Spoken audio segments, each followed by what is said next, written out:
Uma corrida mortal pelo coração da América. Mistérios que desafiam o tempo e o espaço. Steel Ball Run não é só mais uma parte de JoJo's Bizarre Adventure, é um renascimento épico da franquia.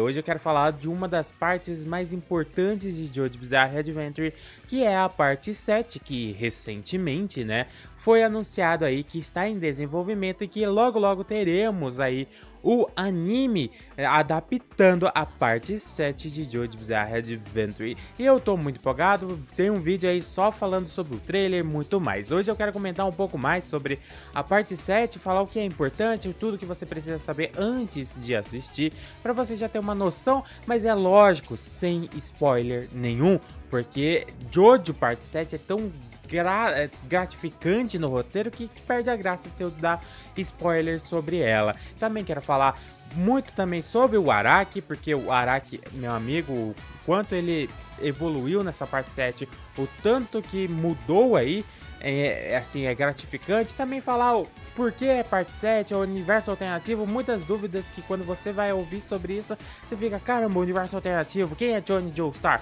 Então vamos conversar tudo isso para você já ficar um pouco mais esclarecido, ficar sem dúvidas e também falar mais sobre o Araki e muito mais, tá bom? Então se inscreve no canal e ative o sininho para você não perder e deixa o like se você já gostou desse vídeo, se está gostando, e vamos lá, vamos conversar sobre a parte 7 de JoJo's Bizarre Adventure. Eu acho que para começarmos temos que falar sobre o tal universo alternativo.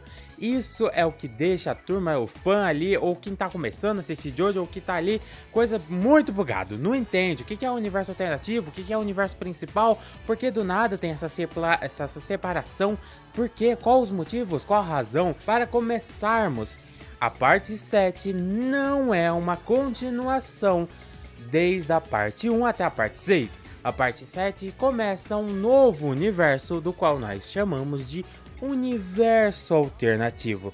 Nesse universo alternativo temos novos personagens que, se você olhar bem, você consegue fazer uma comparação, já que elas são as contrapartes dos personagens do universo principal. Então, para você entender, JoJo's Bizarre Adventure existe dois universos. O universo principal, da onde se encaixa toda a história da parte 1 até a parte 6, que termina ali com a Jolyne Kujo.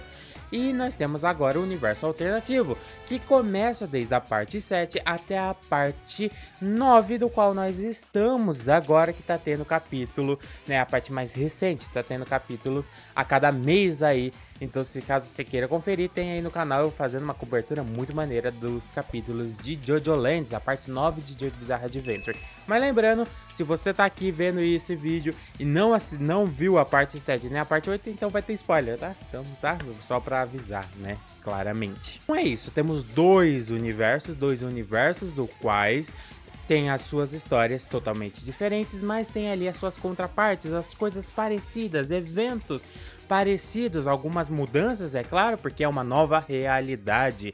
Não foi criada ali no final da parte 6, Não foi por causa do evento que aconteceu ali na parte 6 que criou essa nova realidade. O universo, a obra de JoJo's Bizarre Adventure tem um multiverso, vários universos totalmente diferentes um do outro.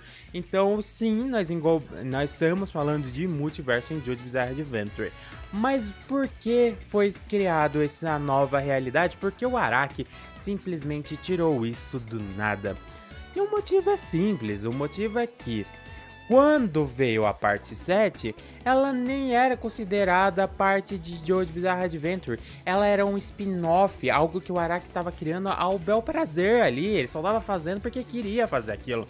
Não era algo que oficial. Assim, saiu notícia, a parte 7 de JoJo's Bizarre Adventure tá saindo. Não, foi ali falando assim, um spin-off, uma obra totalmente um pouco diferente, mas muito igual a JoJo, mas que não é JoJo's Bizarre Adventure, porque JoJo's Bizarre Adventure teria acabado ali na parte 6. Porém, o Araki, ele tava ali querendo trabalhar, Muito isso acontece, então ele queria trabalhar. E por isso que ele foi lá e criou um spin-off. Ele olhou ali para a parte 1 e 2 de JoJo's Bizarre Adventure e falou: se hoje em dia, se eu fizesse isso lá em 2004, tá? se eu fizesse, se eu refizesse, mudasse algumas coisas, como seria? Então ele criou um spin-off, um e se, como a Marvel tem lá o e se, o What If, né? Ele criou um What If do Jojo's Bizarre Adventure, de tipo, se eu fizesse, pegasse esse tal e fizesse desse jeito, o que aconteceria? Então ele pegou essa ideia e trabalhou com ela, porém veio com um nome intitulado Steel Ball Run, e não Jojo's Bizarre Adventure Parte 7 Steel Ball Run, não, era Steel Ball Run, era só esse nome que essa obra tinha. Porém, o que veio acontecer é que bombou. Pá, estourou. Araki tava lá com o melhor roteiro, melhor desenho, né? Porque a arte de Jojo Parte 7 é linda. Então ele tava estourado, estourou Steel Ball Run, estourou pra caramba, todo mundo queria saber desse universo alternativo, sabe? Desse universo onde mudanças ocorreriam com personagens do qual nós conhecemos lá na parte 1, já que Johnny Joestar, sim, é o Jonathan Joestar desse universo. Então, era novas pessoas, novas vivências, novas aventuras, então as pessoas estavam adorando vendo aquilo. Então chegou o Araki ali e falou, aí a turma, então, acho que os editores, alguém ali da coisa falou, pô, não dá pra você falar que isso é só um spin-off, algo secundário dentro dali, então tinha que falar que isso é canônico, isso aí é algo principal, é principal isso daí, não dá pra falar que é algo secundário, que você só tava criando só porque quis, agora né, tem que oficializar. Então a partir ali de um tempinho, depois que houve mudanças, que o Jojo saiu ali da Shueisha e foi pra outra publicadora de mangás, então as mudanças que acabou ocorrendo ali fizeram então ele oficializar. Essa agora, Steel Ball Run, é a parte 7 de Jojo's Bizarre Adventure. Porém, o evento já tinha acontecido. Ele já falava que aquilo era um universo alternativo. Não teria como agora ele mudar. Poderia, sim, a obra ainda estava em aberto, mas aí até explicar, até as pessoas entenderem que aquilo é o mesmo universo, só que é muito rolê, muito trampo pra explicar, então ele só falou, vamos manter assim, porque aí eu não estou preso aos eventos finais ali da parte 6, onde nós temos eventos principais que, pô, ele teria que encaixar naquilo, então ele não estaria preso, tipo, eu tenho que manter essa linha racional, né, porque eu tenho um ponto a chegar, então ele meio que deixou solto, então aí ele não quis mudar por isso, né. Porém, chegou aquele momento do qual eu falei lá no vídeo quando saiu o teaser aí da parte 7, será que o estúdio David Production, que é responsável por a adaptação de Jojo's Bizarre Adventure pro anime, será que eles vão colocar que a parte 7 na verdade faz parte sim do universo principal e que eles vão corrigir isso? Não sei, foi uma coisa que eu senti, uma teoria que eu senti ali, porque eles vão mostrando desde a parte 1 até a parte 6, e aí então eles literalmente mostram a imagem do final ali da parte 6, né? O que acontece, eu tô falando assim pra não dar spoiler pra quem não assistiu ainda, mostra o que acontece ali no final e ele volta para 1890, então tipo, tem algo ali, eles mostram isso acontecendo, mas aí fica a dúvida, o que eles querem dizer com isso? É só pra mostrar que vamos voltar pro passado, ou é algo bem que, se era pra ser isso, eles não precisavam ter literalmente mostrado as cenas do final da parte 6, né? O que acontece lá. Então, meio que eu acho sim que a David Production vai oficializar que a parte 7, na verdade, não é um universo alternativo, e sim o mesmo universo do qual nós conhecemos ali desde a parte 1. Mas aí é muito rolê pra explicar, então boa sorte. Vou ser sincero, porque Jojo's Bizarre Adventure tá desde 2004, desde 2000 e pouco, até 2011, tentando explicar essa bagunça, principalmente para novos leitores, principalmente para quem chega na parte 7. Eu mesmo tive essa coisa, eu chegava ali, eu terminei a parte 6, aí eu falei, agora eu quero ler a parte 7, mas eu não entendo essa parada aí de por que nós temos Johnny Joestar. Quem é Johnny Joestar? Quem é esse cara, meu? Quem é esse cara aí que parece o Jonathan, mas não é o Jonathan? Que universo alternativo? Que coisa é essa? Esse universo alternativo foi criado por causa da parte 6? Então eu mesmo tive isso quando tava vendo. Então imagina, todo mundo. É um evento canônico aí pra quem assiste Jojo's Bizarre Adventure que pensa, a parte 7 é por causa do evento ali da parte 6, né? Mas não é. É algo novo e alternativo. Então agora, se você entendeu, a parte 7 é um universo alternativo. Mas aí agora você simplesmente me pergunta, vale a pena então começar pela parte 7? Eu diria que sim, é um começo novo. Pode sim começar pela parte 7 de Jojo's Bizarre Adventure, mesmo que eu, do fundo do coração, recomende assistir as outras partes, porque elas são sensacionais, são muito boas, são muito divertidas. Mas a parte 7, sim, é um bom início, e foi o que eu sinto que acho que muito aconteceu com Jojo's Bizarre Adventure. Eu acho que a parte 7 foi realmente um novo início, onde trouxe mais pessoas, trouxe novos públicos para a obra, graças à parte 7, que alcançou muito mais gentes. E eu, de vez em quando, eu fico pensando que alcançou só porque não tinha o nome de Jojo's Bizarre Adventure quando lançou. Mas tudo bem, né? Vamos ficar quieto sobre isso. Acho que o preconceito que já existe, que não é um preconceito, né? Mas vamos assim, um certo desdém, algo que tipo, você não gosta, se sente meio assim, será que vale a pena? Que muitas pessoas têm quando vê o nome Jojo ou quando vê algo de Jojo porque acha aquilo muito estranho. Mas o nome é Jojo's Bizarre Adventure, é pra ser estranho mesmo e por isso que é bom. Outro fator que foi muito importante pra Steel Ball Run ser considerada a melhor parte de Jojo's Bizarre Adventure foi a evolução do Araki. O Araki no seu melhor, no seu ápice, porque ali o Araki, meu amigo, roteiro, em questão de evolução artística, porque aqui o Araki evolui de um nível no roteiro, a narrativa dessa parte é sensacional. Você vai lendo, como eu li, né, ainda não tem adaptação, vai chegar.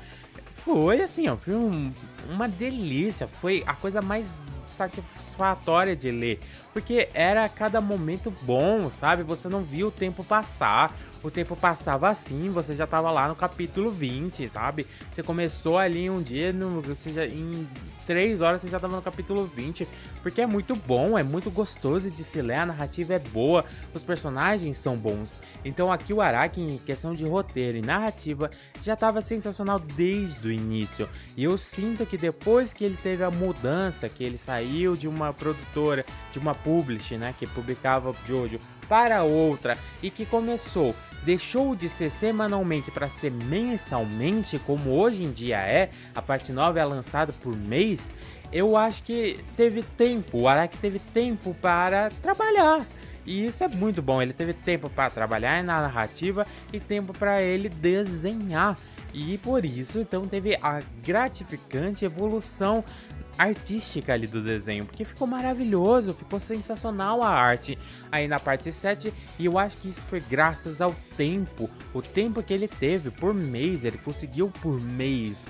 Hoje em dia, muita gente fala que a parte 8 e parte 9 não chega à parte 7, e eu confesso que sim, é verdade, por causa de uma coisa. Eu acho que o Araki agora ele tá trabalhando mais por dinheiro, né? Não é mais porque ele quer, vamos ser sinceros, ele tá ali mais porque ganha dinheiro, né? Porque se ele fosse por querer, ele quer, né? Ele sente a vontade de fazer isso, mas não é aquele carinho do qual ele teve muito com a parte 7, né? Eu sinto que ele não tem tanto carinho ali pela parte 8 ou 9, porque eu acho que a parte 7 foi muito especial pra ele, porque não foi algo que ele planejou, isso aconteceu, foi algo que aconteceu. Ele tava ali um dia, olhando ali a obra magnífica que ele criou, que é Jojo, falando, pô, se hoje em dia, que eu fiz lá em 1989, se hoje em dia, 2004, né, naquela época, se eu fosse refazer, como seria? Então ele foi lá e começou a desenhar.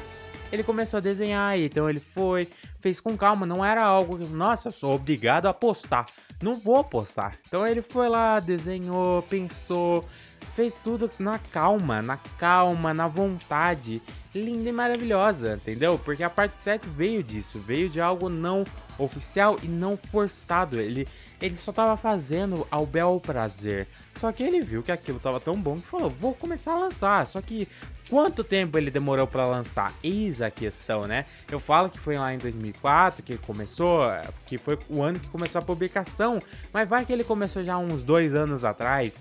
Então vai que desde o momento que chegou até o final ele já tinha quase tudo pronto.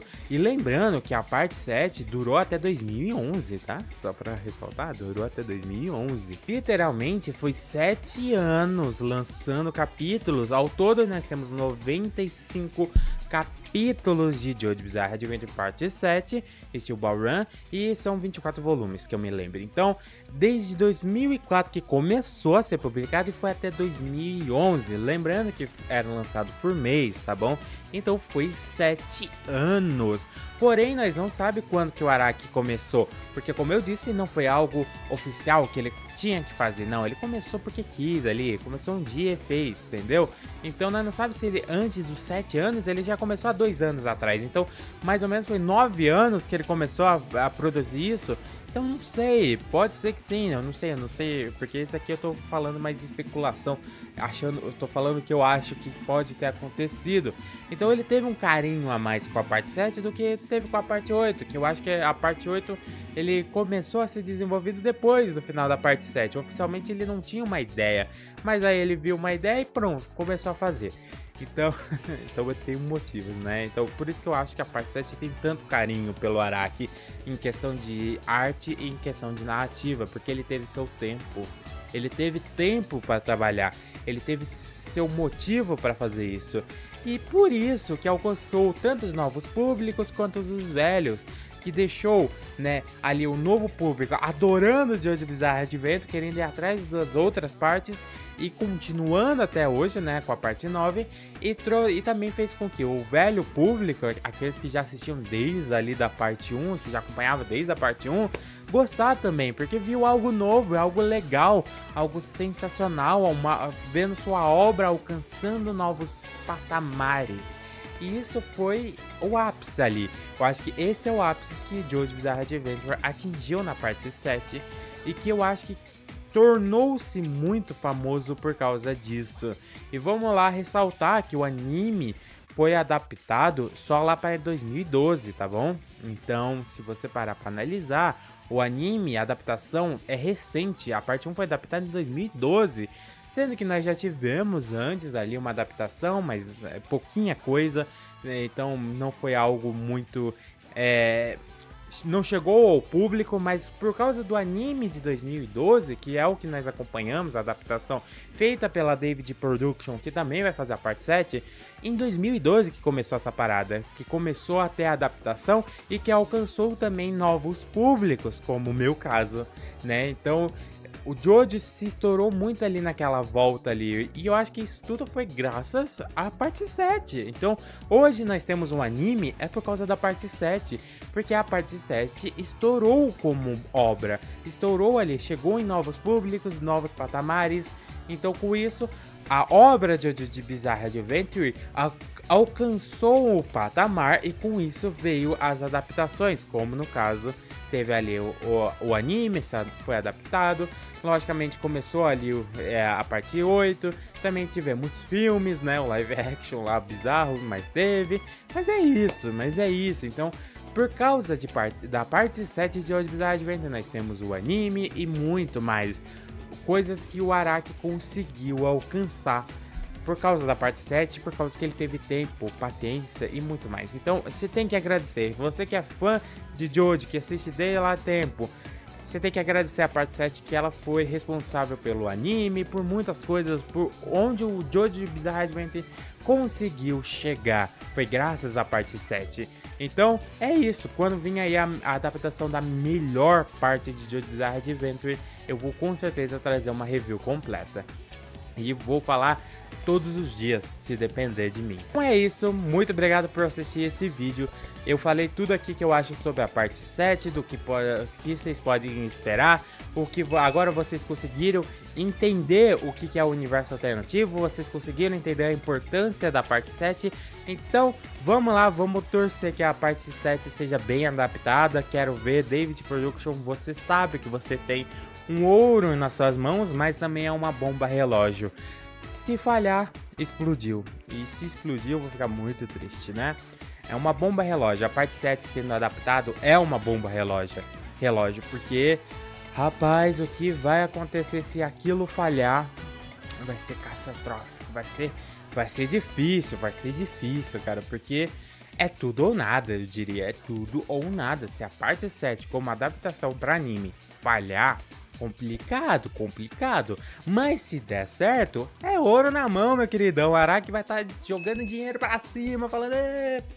Vai ser isso, vai ser sensacional, tá bom? Então espero que vocês tenham curtido esse vídeo. Se vocês curtiram, deixa o like, se inscreva no canal e comente o que você acha da parte 7, quais suas expectativas, se você ficou interessado com o Jojo's Bizarre Adventure. Quero saber todas as suas opiniões aí no comentário. Muito obrigado por assistir, até o próximo. Mas antes aqui, ó, eu tenho que recomendar pra você, tem uma playlist gigantesca só da parte 7, tem uma playlist gigantesca só de Jojo's Bizarre Adventure e tem outros vídeos sensacionais pra você conferir. Vem aqui ver a minha análise ali do teaser que saiu e também outros vídeos aí, tá bom? Então é isso, tchau!